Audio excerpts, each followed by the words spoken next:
Welcome to Running on Ice, the coolest community in freight. I'm your host, Mary O'Connell, bringing you the latest tech updates, warehouse news, and everything happening in the cold chain world. Not only is there the coolest show in freight, but there's also Running on Ice, the newsletter that could not be colder. You can subscribe to that on freightwaves.com/runningonIce. Before we get into our guest interview, let's get into some headlines. A partnership between BG Capital and FreightWaves Logistics will break ground this month on a 228,000 square foot, $102 million cold storage facility in eastern Houston. As a part of this partnership, the companies will build more than 200 million cubic feet of cold storage warehouses nationwide, creating 310 pallet positions by the fourth quarter of 2024. FreightWaves Logistics is a family-owned company headquartered in Carteret, New Jersey. Together, this partnership will build $1 billion worth of new cold storage facilities in port-centric markets across the U.S. The previously built facilities in Philadelphia. Real estate company CBRE arranged the sale of a 17.8-acre cold storage and production operation in Salinas, California, to Church Brothers Farms for $24 million. The facilities span across 5 locations and include 225,000 square feet of warehouse space and excess paved land. As food operators streamline and expand their cold storage and distribution needs to adapt to the ever-increasing online grocery shopping demand, locating warehouse operations along the Central Coast and U.S. Highway 101 in Salinas is a huge logistical benefit for the enterprises of farm field cutting to cold storage cooling. Church Brothers Farm is a family-owned and operated company that processes vegetables year-round. Burger King is pulling a full 360 as part of the $400 million Reclaim the Flame plan to reverse customers they lost. They are investing in additional franchises and purchasing 2 bigger franchisees that have fallen into bankruptcy. And a more exciting way to drive customers back into the store, they've created a Whopper viral jingle campaign. According to Cities Tower, to any lift to Burger King share prices could be limited unless it proves its turnaround plan is advancing with data showing the broad financial health of the franchisees that addresses concerns about additional bankruptcies and closures. Today, we are welcomed by Mike Jarrett, founder of Jarrett Companies. Thank you so much for being on the show today, Mike. Thank you, Mary. Thanks for having me. I am very excited about this. I think that you guys are known for your great culture and how you created it. So we'll dive into that in a second. But before we dive into that, let's get some background on you and kind of how you started Jarrett. Okay. Sounds good, Mary. Well, I started in the logistics industry back in the late 80s, right after graduated from college. I went to work I know I just aged myself there, but I started at Roadway, which now is known as ULO Corporation. And then took a little hiatus after a few years at Roadway to go to grad school. And then after grad school, came back to work for Roadway Logistics, which eventually became FedEx Supply Chain. So I spent about 8 years in FedEx Supply Chain and then started Jarrett in 1999. And, I think the background that I had in supply chain and transportation at FedEx Supply Chain at Roadway was really foundational in understanding the supply chain space and launching Jarrett. Jarrett is now a company of roughly about 300 employees. We started what I call bootstrapping it. We had no employees, no customers, no revenue, and 24 years later, have grown into 4 major divisions. We have logistics services, warehousing, transportation, fleet services, and international is another division we just added earlier this year. I like it. What all started with a man and basically the phone is now quite a company. Well, it's come a long way for sure, 24 years. And I think there's a lot of advantages with remaining family-owned and focused on the right priorities. And I think that strategy has been very effective for us and for our customers as well. I think it would have to be, because if you focus on some of the other stuff or anything that's not as important, your business is going to suffer because it's not really what you're known for. But some of the unique challenges that you guys have is you do food grade warehouses as part of your offering. from starting from, a man with a phone and some determination to getting into food grade warehouses. What are some of those challenges that come with growing that business? Well, food grade is takes a higher level of responsibility than non-food grade. So, a couple of things that stick out with food grade warehouses is first the safety component. You need to have a clean warehouse. You need to maintain the temperature. When it gets hot in the summer or cold in the winter, you have to be able to rotate the air around and maintain that temperature and keep the humidity out of the facility and, have it free from leaks and moisture. Those are really key things for having food stored in your warehouse. The second main thing with food storage is you need to have a warehouse management system that tracks more than just what the item is. You need to track a lot number. You also need to track expiration dates on the food. So at Jarrett, we use a very robust warehouse management system that allows us to track lot numbers, expiration dates, and other key data for our customers that are utilizing us for their food storage and order fulfillment.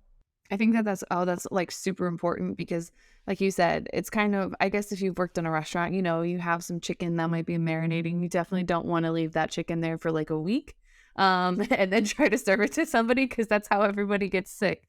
So I think that those expiration days are pretty key to, make sure that, you're not sending out product that is not good anymore or could potentially get someone hurt or sick or anything like that. So I think that not tracking that would be a disservice and just kind of, not the best idea other than Joe in the warehouse going, nah, the top one was brought in on Monday. The bottom one was the most recent one. So we need to go get the top one. Like, we just can't rely on Mike and his beautiful brain for all of our solutions on our supply chains. Well, that's right, Mary. And then also we truly are an extension of our customer supply chain. So our job is to make sure our customers have visibility to all their inventory at all times in a real-time way, which is what our WMS does. And as an extension of our customer supply chain, we have a responsibility to ensure expiration dates they're made aware of those, and we proactively notify our customers and ensure that the facility is at the level that they would expect if it were their own warehouse. That's really important part of being a third-party logistics provider. You truly are an extension. Exactly. It's one of those really important things because, your customers trusted you. So you need to make sure that you live up to their standards and your own. And well, ideally, in a perfect world, those standards would be pretty much in line with each other. But it's not really a secret that, like, there is a labor shortage in quality supply chain or quality supply chain candidates. But you guys are known for having some really great positive culture at work. And what are some of those key characteristics of a winning culture at work? And kind of how can that be cultivated organically other than just like, hey, here's pizza on Friday, or here's a beer fridge, help yourself after 3 on a Friday? Like, what are some of those key characteristics that you guys implement? Well, Mary, I appreciate that question because I think culture is everything.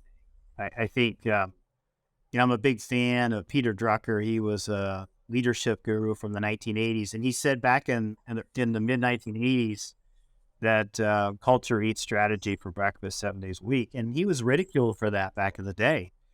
It was the old Milton Friedman days where capitalism is means that you only focus on profitability and that's it. I think that focusing on culture is the right thing to do, and then it leads to great things down the road. So one of the things that we really try to do is we build a winning culture by, first of all, establishing a purpose as an organization. I think you have to be a purpose-driven organization, and that doesn't go with just companies that are it applies to both large and small companies. For example, Apple. Their purpose is to design and create products that improve the world. Amazon's they have their purpose is to be the world's greatest customer centric company on earth. So when we talk about culture and creating a purpose-driven organization. We really talk about values first. As we build a winning culture by establishing a set of core values, which I wrote the core values over 20 years ago. They're still in it. They haven't changed. They're the same as what they were back then. We have 8 core values. We have a value statement, and we use that. But most importantly, you have to embrace those values, and it has to start at the top. So as we've grown as a company, we have to make sure that we're recruiting and retaining people that have a similar view on culture. In a nutshell, Mary, it's really hiring people that have a passion for what they're doing and believe they're part of something bigger than themselves. There's a book called Leaders Eat Last, and really that book is all about being a servant leader. When you're a servant leader, you put people before you, and what that does, that creates a culture where people think, act, and communicate from the inside out, not the outside in. And customers feel that. They understand we care about them. We care about making sure that their supply chain runs at an optimal level, and our people go above and beyond to make that happen. I think that's really important because, you'll work at some place that says they have all these values, and then after you've been there for a week, you realize that that's just really pretty art on the wall, and nobody really like follows through on it, whether it's, your senior leadership or your own personal manager. That is, if you're supposed to have this, like, this family value approach, but then everybody's just sitting there stabbing each other in the back, stealing loads and, just not working together, then you're like, well, why are we doing this? This is a horrible toxic culture, but we have all these great values. But I'm glad that you guys like have taken that and made it like, no, this is actually how we live, and this is actually how we conduct business. And, if you find some people that maybe aren't that type of fit, or, if someone comes in and they're like, what, everybody's actually nice, you're like, no, we actually like foster development and positive workplaces here instead of turning around and stabbing each other in the back. That's very true. I think what you just described, Mary, is trust.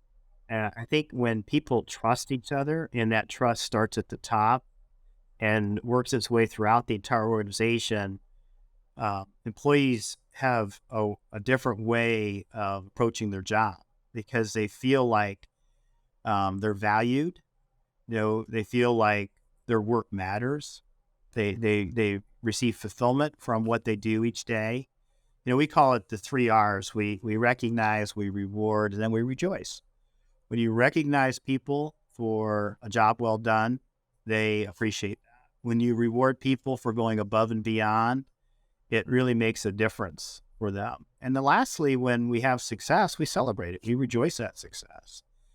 And it's not rocket science. It really isn't. It just takes trust, and it has to permeate throughout the organization. I just read an article today, as a matter of fact, where, there's a company in the supply chain space, and the headline on it was that mistrust of the CEO and management runs deep in the organization. It's a toxic culture. And I think that when that happens throughout in an organization, I think people start to leave. And so it's really important to establish that the type of culture, and then make sure that all of the key stakeholders in the organization are on board with that culture. I think that has to be like the most paramount thing, because I've worked at places that, they like the some people care and other people don't. And it becomes a very jaded and like, what is happening here? Who cares? Who doesn't care? Like, where's like a safe place to be like, hey, I'm not really feeling valued or appreciated. Like, I'm going to go. Like, where's a safe place to take that? And where's a place that's like, okay, then leave. Like, we don't care if you're here or not. So I think that's kind of a really important, like, the needle to thread. Yeah. And when we talk about culture being everything, and, thinking, acting, communicating from the inside out, we truly mean that. We establish our purpose as our people. We're a people-centric, tech-enabled company. And what that means is people are who we focus on first. And so we established a just cause for our company. And the just cause is to provide our employees with opportunities to grow personally and professionally. When you provide a platform for your people to grow personally and professionally, every day, it gives them an opportunity to continue to do that indefinitely for as long as they are employed at the company and they're dedicated to the company and to their job and to their coworkers and their customers. They have an opportunity to grow personally and professionally. And that's something that we take very serious around here. We feel that that gives us an opportunity to recruit the best and brightest people who want to stay long term so they can continue to grow personally, meaning, support their family at a higher level, professionally, meaning taking on more responsibility within the organization, and have that go on for as long as they are part of our team. So, when it comes to setting some of these goals, and you guys have had many years of practice doing it, but there are some people who maybe are just starting to implement some sort of employee recognition program, or maybe they're just trying to start. Maybe they're just starting their journey, and they don't really know what to start with. What are some of these common obstacles? Because I'm sure you probably didn't smash it out of the park on every single one. You probably have some missteps here and there. So, what are some of these common challenges that come with trying to build such a positive culture and keeping it positive and preventing it from turning maybe a little less desirable? Well, I think there's a number of ways you can do that. One of the ways that we have done that is we solicit feedback from all of our employees through a process called storyboarding. Storyboarding is a really neat process where you meet with employees, usually in groups of 10 to 15, and you have a facilitator. The facilitator in our company is our HR manager. And what he does is he has a topic, a continuous improvement, or how do we bring innovation to a certain area of the company. That topic question then is something that all of our participants then will write down ideas on how to improve that particular area. They write them on an index card and then they submit them to the facilitator. The facilitator then posts them on a wall with sticky tape so everybody can see the ideas. The key to storyboarding is you gather ideas from everyone in the group, but it's all anonymous. None of the ideas are attached to an individual. You've probably very been to brainstorming sessions where the leader says or facilitator says, "Hey, anyone have any ideas how to make this process better?" And there's usually crickets, or usually those that are more extroverted are dominating the discussion. What we have found is the best ideas come from those that are introverted, those that can write their idea down on an index card. Ordinarily, they would not say anything in those types of meetings. We post it on a wall and it allows for all the ideas to be considered. They're grouped in categories, and we have generated literally thousands of ideas through these storyboarding sessions. We do it across the company. All levels of the organization participate in groups of 10 to 15 people per session. And we've implemented hundreds and hundreds of ideas that have come from our personnel. It's just an amazing way to generate innovative ideas from your personnel. And, we like to call them small, fast, cheap experiments. Some ideas will stick and some ideas won't, but they all start with a small, fast, cheap experiment. Exactly. I think that's something because it's not really uncommon for a company to send out a survey, collect data, and go, oh, well, nothing's really going to change, or, they don't really follow through on anything. And like you said, I've been to countless of those meetings of like, we want to make things better and more engaging. What you got? And like one person's like, okay, I got an idea. And it might be a horrible idea, but it's the only idea. So it's the only thing that they can run with. But I think that is so genius because you get to see all the ideas from anything as ridiculous to like a petting zoo in the parking lot to something that is actually like actionable, or maybe like some extra days off or some kind of competition, because everybody loves a good competition. I don't know what it is about people in logistics. We're some of the most competitive people that I think I have ever come across. You're right about that. You mentioned about ideas, small to large. We had one idea that came out in numerous sessions was people wanted ice machines in their offices. And I never would have thought that, people want ice machines. So we put ice machines in all of our offices and our warehouses. So, and then we had other ideas on the other spectrum where, there was a request for increasing our 401k payout, which we did. And then, another one was, increasing maternity leave. So we did that. So it can be a small idea, or it could be a very big idea. The impact may vary, but every idea we look at very closely and decide to implement. It's really a neat process. I mean, something I didn't even think of ice makers either. I don't know why. I mean, I love putting ice in my drink, so that makes sense, but that's an easy fix. That's like I can order an ice machine on Amazon. It's there tomorrow. Problem solved. Everyone's a lot happier. That's right. Exactly. So I guess what's your one big piece of advice to give to someone who, might be struggling to create this good culture or just they don't even know where to start? What's that one piece of advice that you have? Start with a purpose in mind. So find your why. Find your purpose. Everyone has a purpose, has a why. You might have more than one. You may have a personal purpose and you may have a business purpose. But start with finding your purpose, and when you find it, you're going to believe in it in a way that is transformational. And for us, our purpose is our people. So it's transformational for myself and our leadership team to always provide opportunities for our people, because that's where we start with. So first of all, find your purpose, find your why, and then establish core values. Those core values should be values that you believe in, not someone else, because that leads to authenticity. If your values are what you believe and then you hold to those values, you're authentic. And I think that that's so important in permeating values throughout an organization, throughout a team. And last but not least, once you have a purpose, you have values you believe in, and you put them out there, and you make them part of your onboarding and implementation. You're authentic, and then you build trust. And trust is the glue that holds relationships together.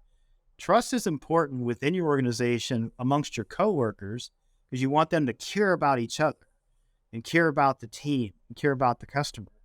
But also trust between us and our customers is extremely important. That trust between us and the customer is, leads to long-term relationships that mean more than just providing supply chains. I think that's a really excellent, like, hit the nail on the head. Because I mean, it's everyone kind of has trust until it's broken, and the second it's broken, it's almost irreparable. Absolutely, Mary. I always say this, trust is one of those things that's hard to develop, but easy to lose.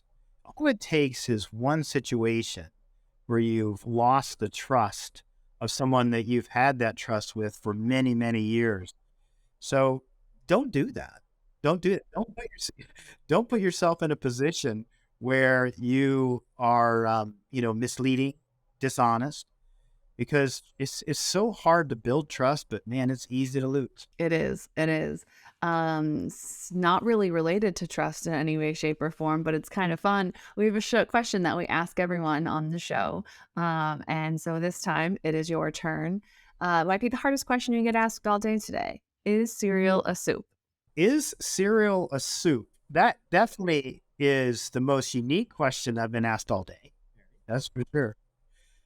I'm going to say no. And the reason I'm going to say no is because my favorite soup is tomato soup. My favorite cereal is Reese's Puffs. And I like Reese's Puffs way better than I like tomato soup. So I'm going to say that soup and cereal are two different things. I like it. I have not had Reese's Puff cereal in a very, very, very long time, and I might have to go pick some up. There you go. All right. So if anyone wants to if anyone wants to reach out to you on your cereal as a soup stance, maybe if they need some pro tips, cultivating some culture, or if they maybe need some help with their logistics, where can they find you outside the show? So we're at gojarrett.com. That's G-O Jarrett, 2 R's, 2 T's.com.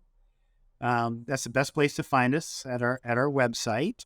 And if they'd like to email me directly, it's mjarrett@gojarrett.com. Okay, well, thanks, Mary. I appreciate it. And it was a great time. You can catch other episodes of Running on Ice right here on FreightWaves TV, YouTube, or anywhere you get your podcasts like Apple Podcasts and Spotify. Need more Running on Ice news? No sweat. Subscribe to the newsletter on freightwaves.com/running on ice. See you on the internet.